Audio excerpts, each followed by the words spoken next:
Hello and welcome to yet another episode of Echoes and Ages, where voices echo and stories cut deep. I'm your host, Valentine Chumba, popularly known as Valsi 254, and it's always a pleasure to have you joining us for this amazing conversation. It will be inspiring, of course, it will be challenging, and it must shape our society. Before we proceed, we would like to recognize Eliana Gardens for giving us and hosting us in this excellent environment for this meaningful conversation. And today we are privileged to host a distinguished legal advocate, and it is in the High Court of Kenya, right? Yeah, High Court of Kenya. Okay. Yeah.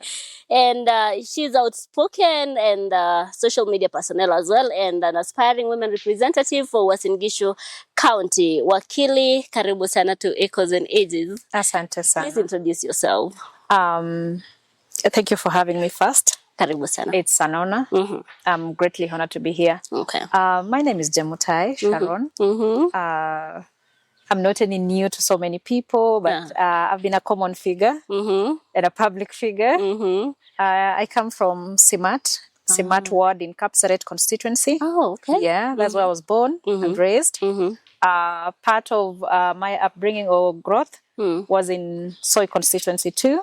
So basically, I'm a child of two constituencies. Yeah, Uasin Gishu at large, but then Soy and Kapsaret to be specific constituencies. I am a daughter, a sister, a lovely, bubbly soul that is serving humanity, and above all, an advocate of the High Court of Kenya. Oh, yeah, that's so lovely. So we are really happy to have you. So tell us about your upbringing and journey, that led you to become an advocate or a lawyer. Yeah, okay. I was brought up in a neat family where with strong Christian values. I was born in Kaptinga. Kaptinga is in Simat Kapsaret. Yes, that is where I was born. I went to Kaptinga Primary, and I was born to parents who were, I can say they were in the corporate sector. And then I proceeded to my elementary studies. And then later on, I joined AIC Kimosop Academy in Ziwa. And then I advanced to Mengage School in Ziwa. That is where I did my KCPE. And I passed very well. And I secured a position in a national school. That is Segero Adventist National School. Okay. That is where I took my higher education. That is secondary education. And then I can say during my journey, let's say from primary to secondary, it was a journey of growth, self-realization, and getting to know what I want to be in future. Given that I've told you I had parents who were very supportive and parents who were very encouraging and parents who really valued education. Yeah. I remember one day my dad telling me casually that the way you love talking and your confidence and everything, you'll make a good lawyer. Oh. And I think that went a long way. Yeah. So was that a dream? Like if a teacher would ask, what did you want to be when you grow up? Would you say a lawyer or was it something else? It was a lawyer. But I remember back in high school, I really wanted to be a medic.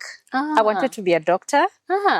But then off the beat, I came and realized that probably I didn't have the heart to stand all that. So I decided the best place where I can feature out and I can really explore my potential was being an advocate. It was in me since time immemorial. And I'm glad I exploited the potential. Yeah. So you just wanted to be a doctor and then it happens you're a wakili. Yeah. Anyway, so who is Sharon Jemutai outside the courtroom and outside politics? Outside politics and outside courtrooms, a very bubbly soul, an extrovert that lives lives at a time. Okay. I do live life at a time simply because I'm a great believer of some philosophies. Some might not buy into it, but I know like tomorrow is never guaranteed. Absolutely. So I live life one at a time. Yeah, step by step. And then I'm out there. I love people. I love being in spaces where people are. And I also love serving people. That has been something like, I can say it's passion. But then I found out that it's part of me. It's also a personality. Yeah. Wow. That's really beautiful. So why women representatives sit? If I take into consideration my journey growing up, I can say I was brought up in I told you, a neat family, a family that was average. And in that neat family and an average family, I would meet with people in the society, people from, I can say, underprivileged families. And most of the times I would get to see their challenges, get to experience and get to know their challenges. And being a young kid, sometimes I would really wish to help. And that heart to help really grew in me, and it advanced. And I had seen the challenges most women go through in the society, and even the youths and other minority groups, or even the elderly people. I had seen the challenges they go through. And when I stepped into my first class in law school, I really wanted to be a problem solver because I had seen the problems and I had identified the gaps. And I said, if I get a chance to be an advocate, there are things that I would really want to come and seal, or there are loopholes that I would wish to seal. There are people I would wish to uplift. It might not be monetary or financially, but then using my expertise, I would really help. So that really pushed me to some place. And back to your question where you had asked about why the woman representative position. Yeah. I've done so many things for people back at home. And I've been doing these not even as an advocate, but just as a soul that is just out there to serve humanity and to serve people. I found out that most of the people that have been delving or maybe handling their issues are women and the youth. Majority are women and the youth. So I discovered that, you know what, if I can do this in my own capacity, as a citizen, not even an advocate, as a citizen, what shoe can I wear that would really advance or leverage me to helping them more, or maybe present their voices and all that. So I found out that the woman rep position is the position that will really help me serve these people, or maybe get them the necessary help. Yeah. Wakili, now that you're an advocate, you understand this women representative. If you don't mind, can you break it down in a layman's language for people to understand what are really the roles of a woman rep? Okay.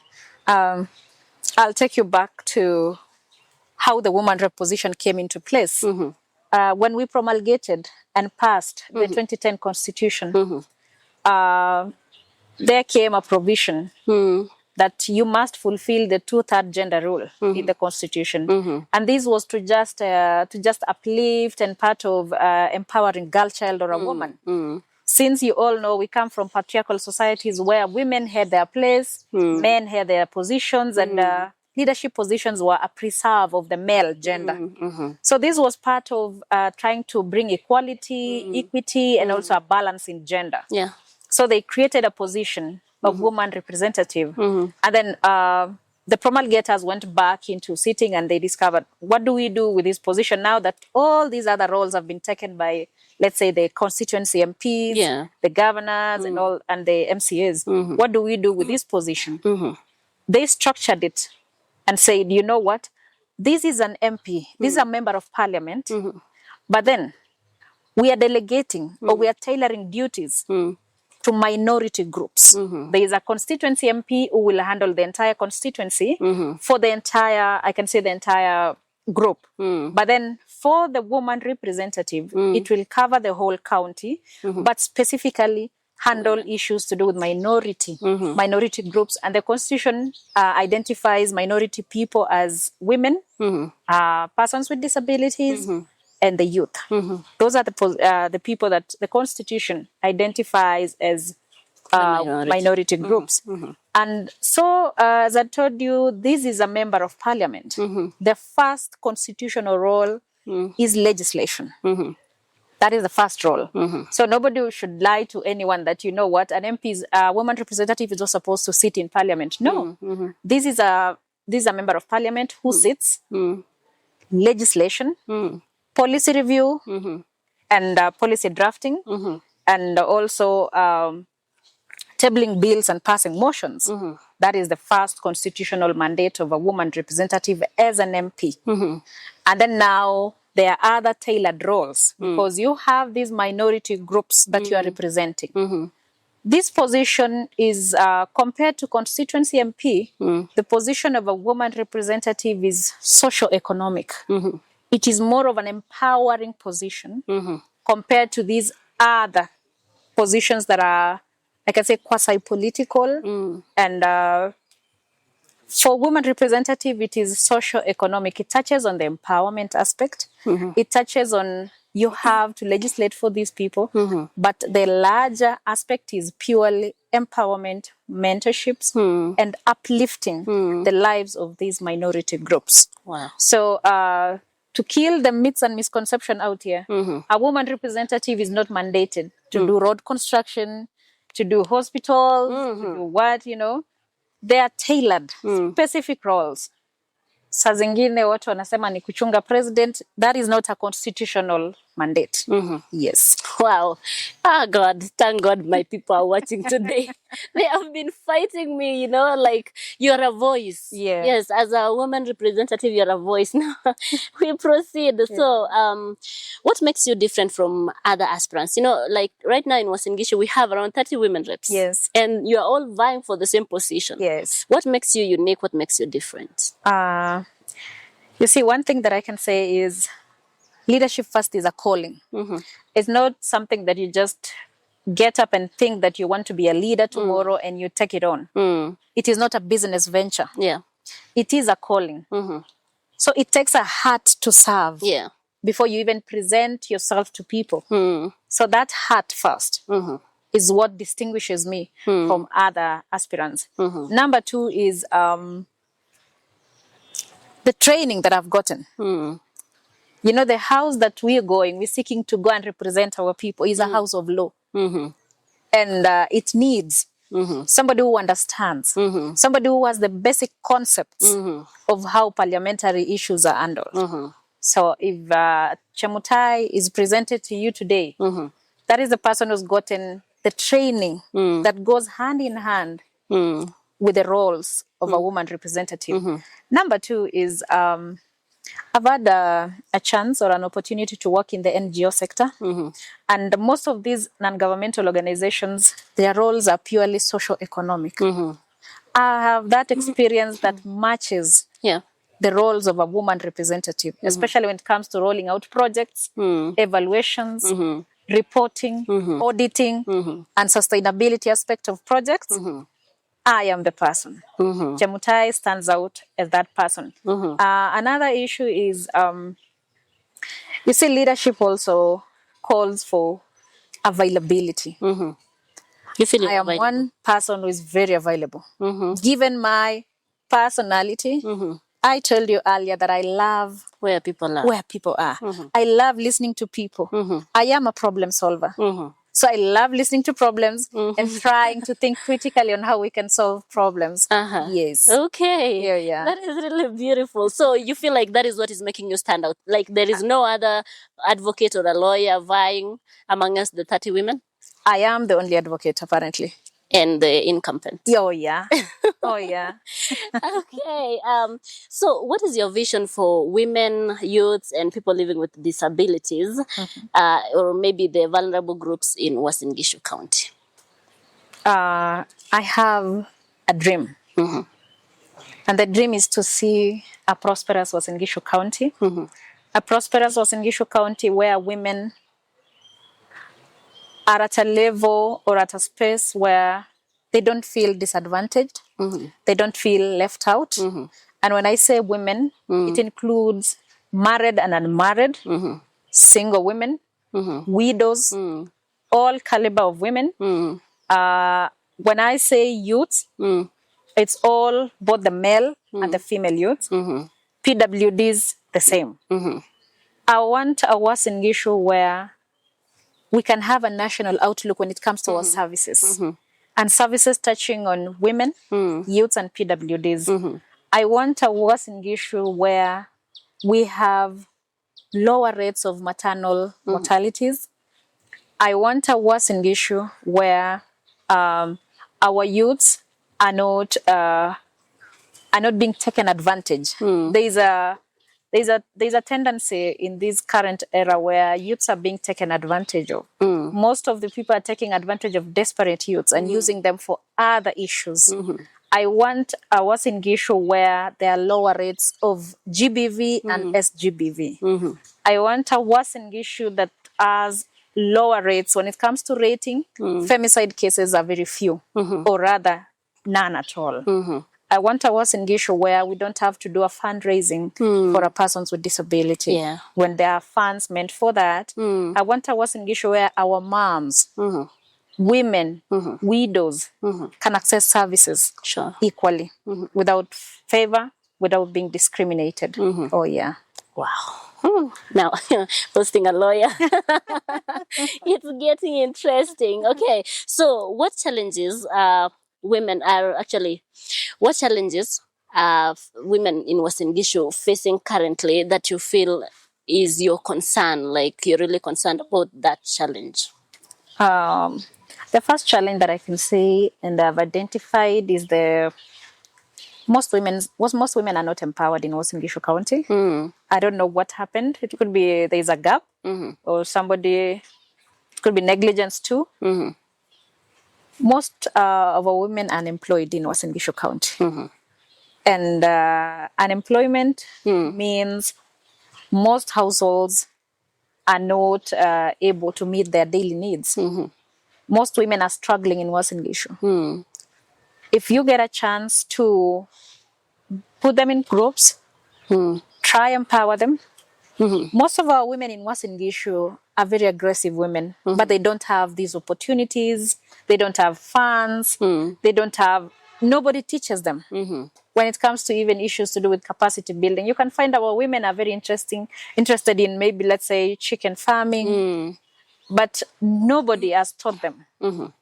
They have, Uasin Gishu is vast. We still have, we are lucky to have a very fertile, we have fertile lands and all that.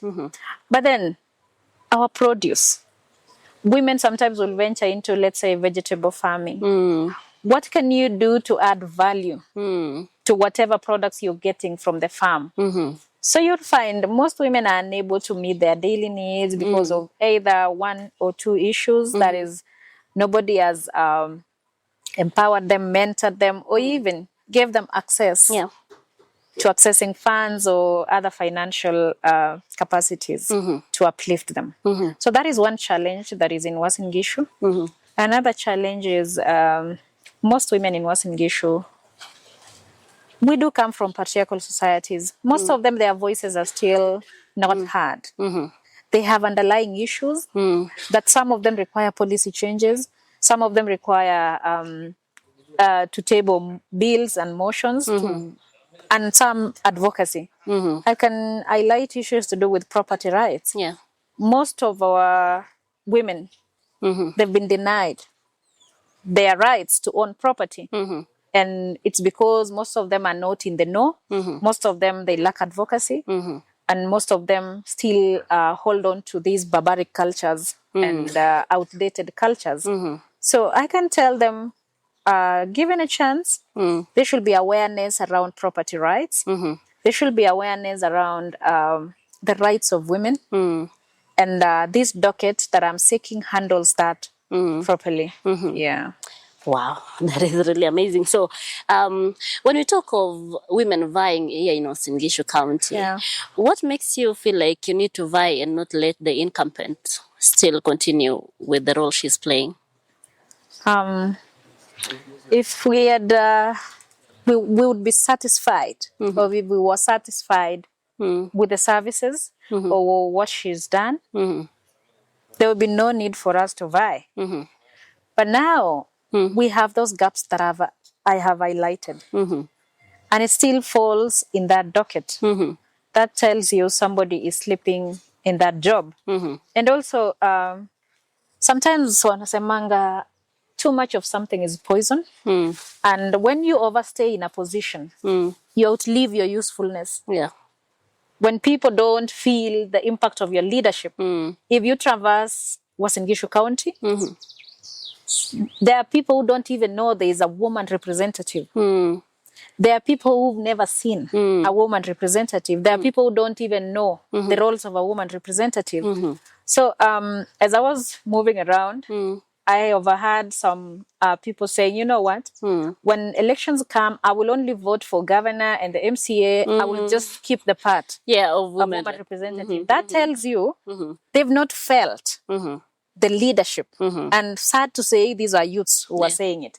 So if you find youths are saying that, it tells you that they've not felt the impact or the importance of that position. Yet they are the beneficiaries. They are the first beneficiaries. Yeah. Wow. All right. So what should a young woman aspiring to be a leader learn from your journey? Resilience. You're resilient? Resilience. Endurance. Because I've told you, we have a society that used to underlook women. It used to despise women who are in leadership. So when you vie or you're seeking a political or maybe political position or leadership as a woman, you have to have the heart to stand. To stand the temptation, to stand the field and the challenges that comes with it. And you must be bold enough to overcome a lot of issues. Education has equalized everything. Sure. Yeah. All right. So how do you respond to people who say that politics is becoming very expensive or inaccessible? It is for sure. It is for sure becoming very expensive simply because we live in hard economic and harsh economic times. And I want to also urge people to, let's pick leaders on merit. You see, nowadays in Kenya, we have a Kenya where meritocracy has been thrown out of the window. Nobody is elected on merit. It's either you have it or you know somebody who knows somebody for you to be elected. People no longer listen to manifestos. People no longer listen to what you have in store for them. They see the bigger picture of what do you have financially. And I don't blame them because it is the harsh economic times that have really drawn people into that line of thinking or line of activity. But I would urge people, listen to leaders, listen to what they have in store for you, check on their scorecards, have a plus or a minus thing where you tick on what this leader meets, you subtract on what he or she doesn't meet. It is becoming expensive because when you meet people, you have to part with money for them to listen to you. And I can tell you it is on a negative or it is a disadvantaging most of the citizens because most of these leaders will spend on you. And when they get that position, they will leave you hanging because there is that notion that I bought you. It's a give and take. I made an offer, you gave a consideration. So I bought your vote. So don't follow me up. Once I'm done, let me go to Nairobi, let me go sit and smile and enjoy the money because I gave you the money. So you should not follow me up. So let's also talk to people to, let's change that narrative. Let's listen, let's yearn for leadership that is objective, not leadership that is based on euphoria. All right. So, Wakili, many Kenyans actually know you not only as a lawyer or a politician, but also as a social media personnel and outspoken person. And would you say that social media reflects who Jemutai Sharon really is? I can say I have two facets. And being a professional, there are gears I would put on when I'm in a professional setup. And there are gears I would engage when I'm in the social media arena where I don't need so much professionalism, because in social media, it's a social space where you meet everybody. And there are those people who didn't get a chance to even go to school. They didn't get a chance to maybe get the life that I got. So you have to blend in. You have to put your robe aside and blend in. You find a boda guy, get to their level, talk to them, interact and all that. And when I get to court, I am that serious advocate that will not tolerate nonsense.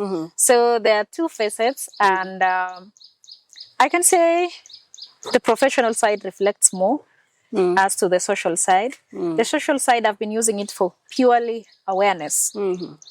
Purely awareness, creating awareness around issues that I feel they are prominent in the society. And it's also been part of my activism. I'm a social activist where I would not be silenced when I feel there's unfairness going on, or there are people being done some injustices. I would not be silent. I'd use the social space to air out, or rather advocate for such rights. And I can say social media has been good to me. And I'm so glad that I was born in this era where social media is taking over, technology is taking over. And I urge the youth to take advantage and use it objectively. Use it to benefit yourself, use it to benefit others, use it to grow. Don't use it to, something that I wanted to say on, there is an act that just came into place recently, that is the Cybercrime Act. And were it not for the courts to make a ruling and declare some provisions unconstitutional, most of our youths would be in. Most of our youths would be disadvantaged because it was curtailing on your right to freedom of speech and also touching on freedom of expression. So most of the youths in social media, they didn't know, or rather they were not aware of that act and the consequences.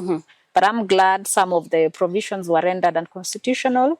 But then nonetheless, the act still stands. So I'm calling on to youths, use the social media space objectively.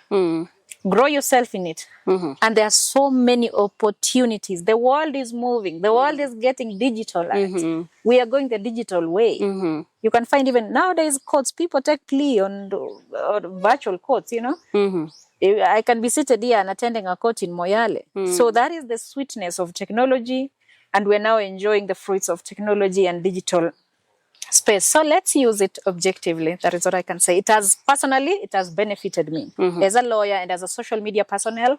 It has benefited me. I've gotten to meet people from different spaces. We have people from Uasin Gishu in diaspora, and we talk and we deliberate on issues as though they are here back in Kenya. Yeah. All right. Now let's talk of people, or rather some people saying that they admire your boldness, while others actually feel that your relationship opinions are controversial. How do you deal with criticism? I think my journey has taught me how to handle criticism.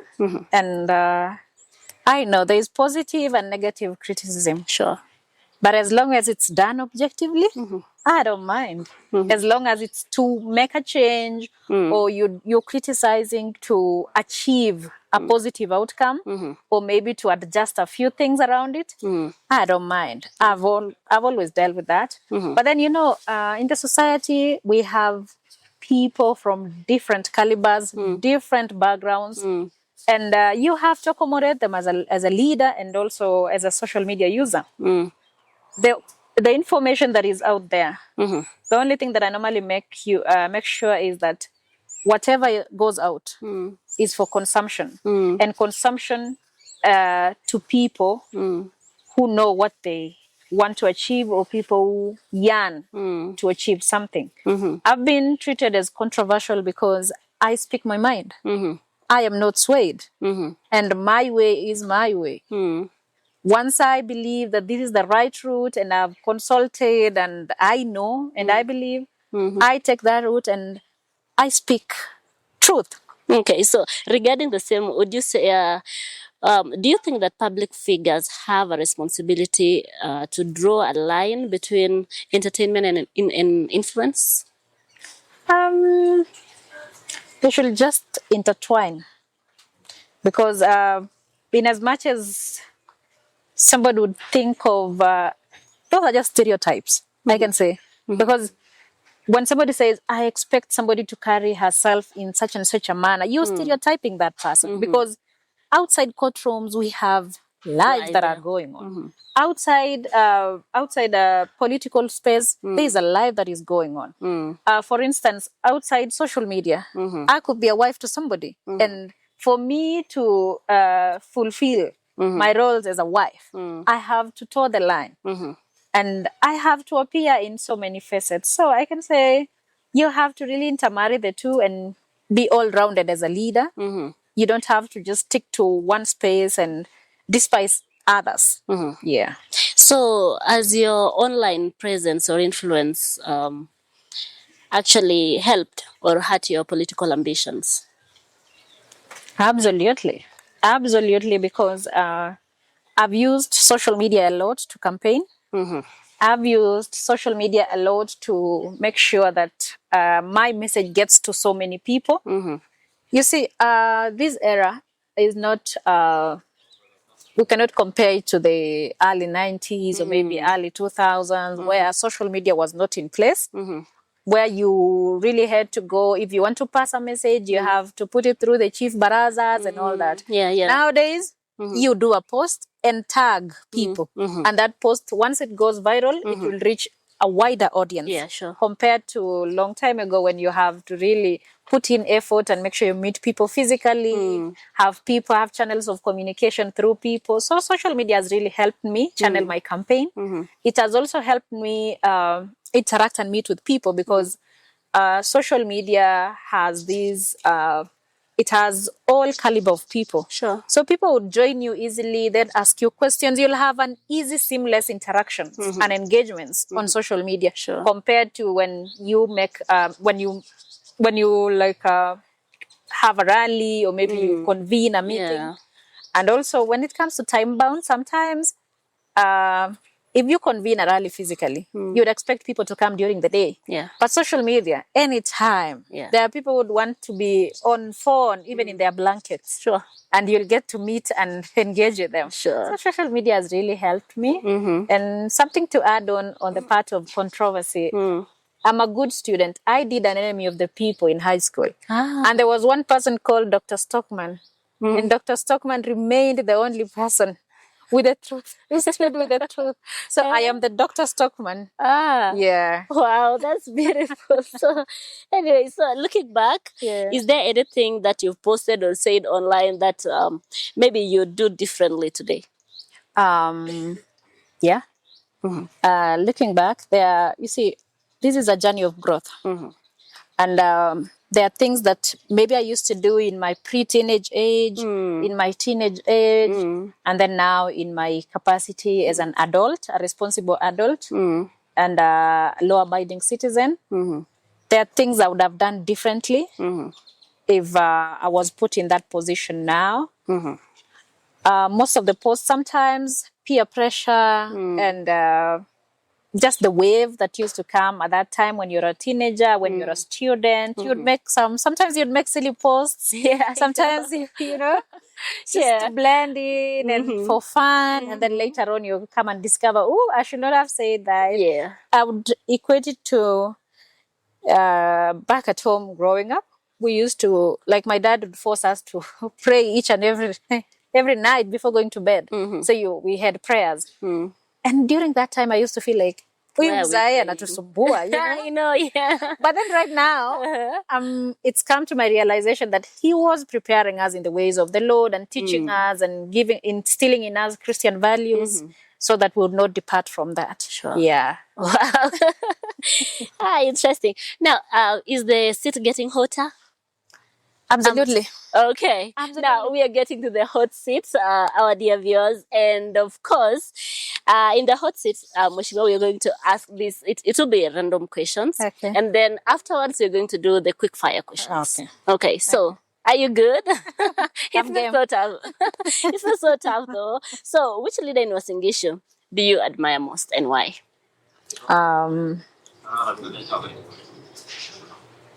None?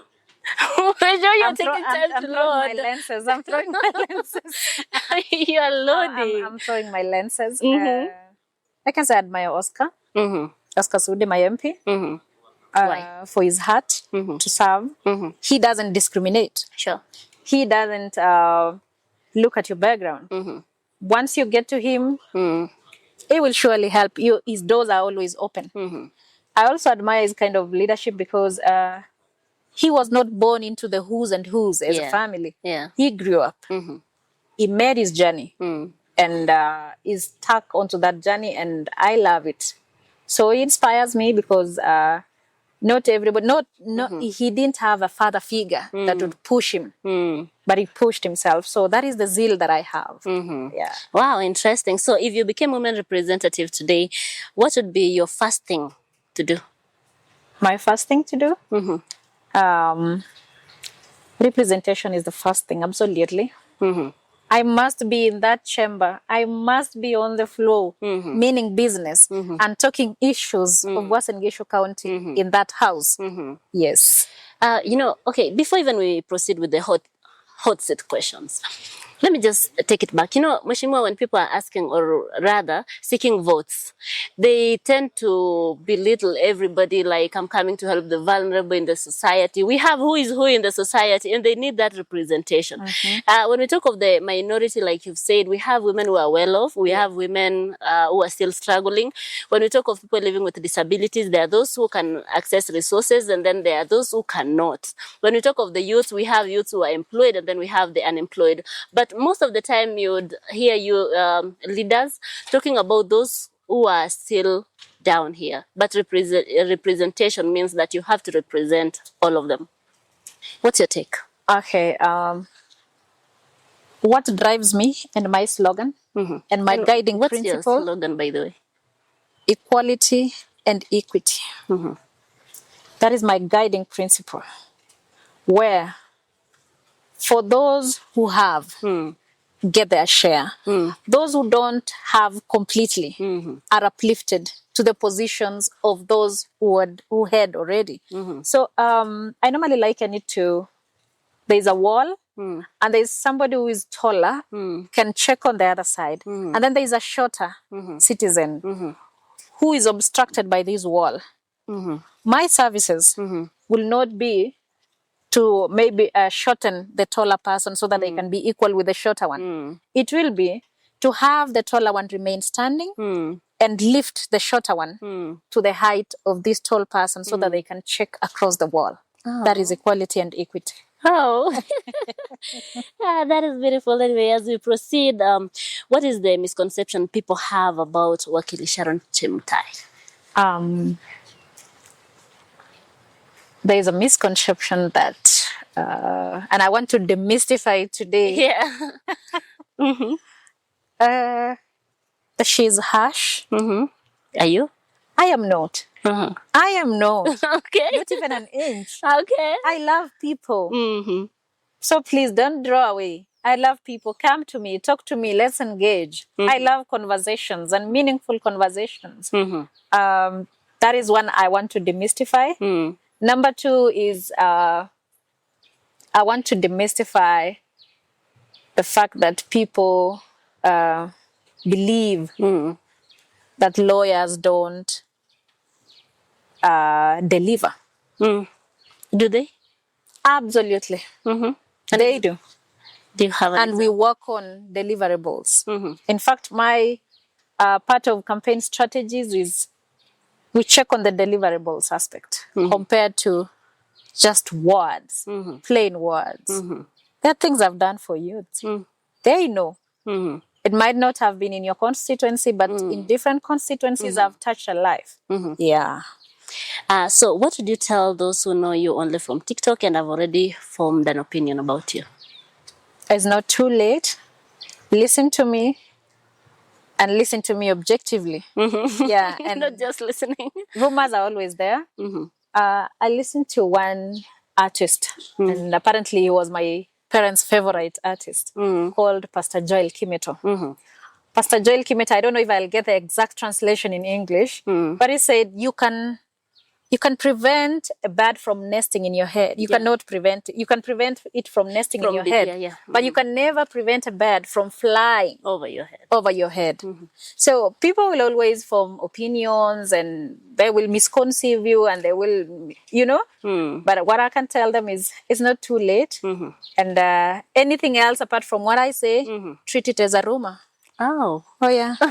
I love that. That's very straight and, All right. So, ladies and gentlemen, we are getting to that interesting part of this conversation where we're going to do the quick fire questions. And Wakili, I know you're a politician and a Wakili. Having one person wearing those same shoes is tough. So it will be a one-word answer. Okay. Okay. Okay. You ready? Ready. Okay. So, love or money? Both. No. Nope. One. Just one. Love or money? Money. Money? Yeah. Marriage or companionship? Marriage. Okay. Courtroom or politics? Courtroom with a sense of politics. No. There is no in between. You have to pick one. Courtroom or politics? Politics. TikTok or Facebook? TikTok. Okay. Critics or supporters? Critics. Tough or misunderstood? Tough. Okay. President Ruto or opposition? The king himself, the president. So, 2027. Yeah. Prepared or ready? Ready. You're ready. Ready. Okay. Wakili. Yeah. Just a question from our viewers and those who are watching. Somebody is asking whether, Wakili, are you married? Because in your introduction, you said you're a sister, a daughter. Sure. Okay, yeah. I can say this. Marriage is ordained by God. And marriage is a step in life. There are stages in life. Even growing up, when you are in school, you were taught on the stages where you get to puberty, you get to, there's birth, there's death, there's marriage. It's a stage in life, and everybody gets there. I am in that stage, and God willing, things are gonna roll. Yeah, somebody somewhere is watching this beautiful woman. Okay. Yeah, and very soon things will roll. Yeah. All right. Just as we wind up, Wakili, there is this notion, or if I may say, this kingpinship thing in Uasin Gishu. What's your take as a lawyer?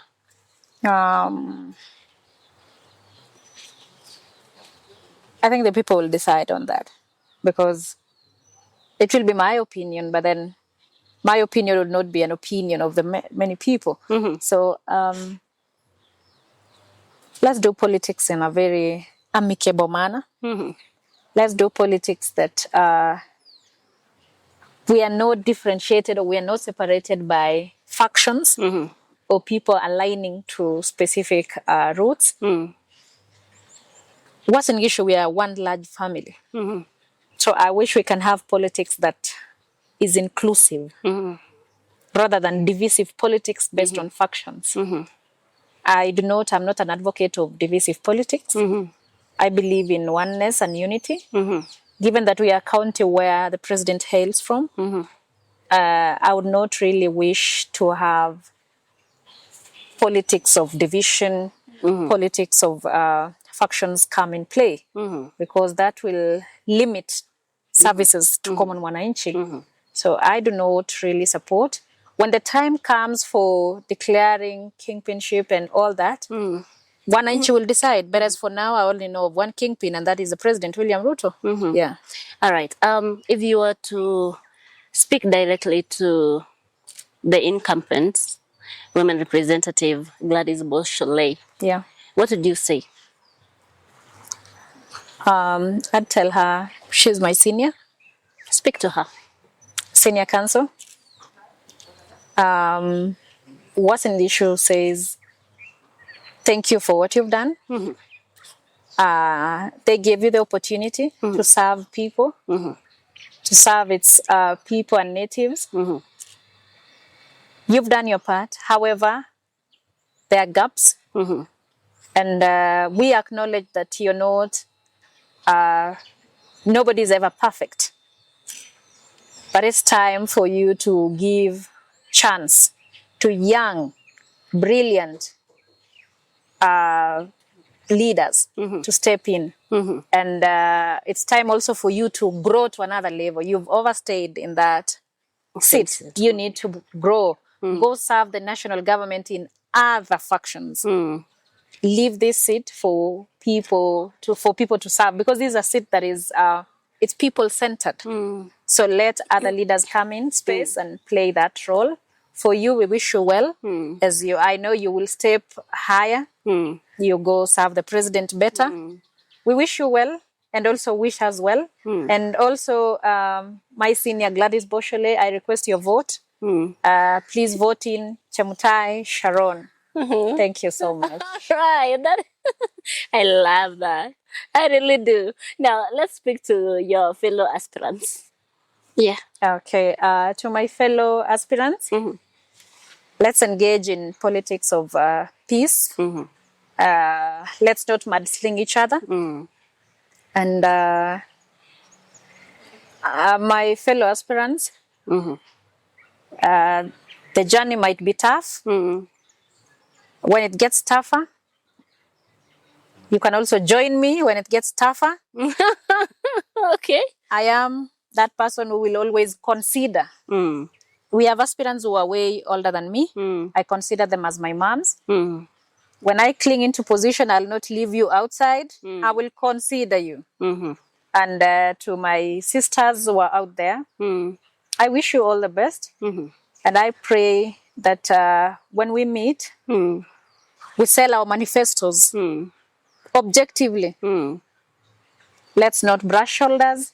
Let's do it for the people of Uasin Gishu, because the positions we are seeking are meant for the people of Uasin Gishu. And as you move around, Uasin Gishu County, may God touch your souls, so that one day you remember to vote for me. You can ask for your votes, but then when it comes to voting, you can vote in Jemutai Sharon. Thank you. Being okay, having a lawyer in the house is really tough, huh? All right, so Wakili, I'm going to give you your parting shots, and I'll give you a minute and a half to speak to the people of Uasin Gishu. Yeah, let them know who you are and your parting shot, please. Okay, thank you so much. My people from Uasin Gishu, Jemutai Sharon before you is seeking that seat. And I'm ready to serve you. I am willing to listen to you and air out. I am the voice of the many of you that are voiceless. I am ready to deliver, and I will speak to you in different realms. I will start with the youths.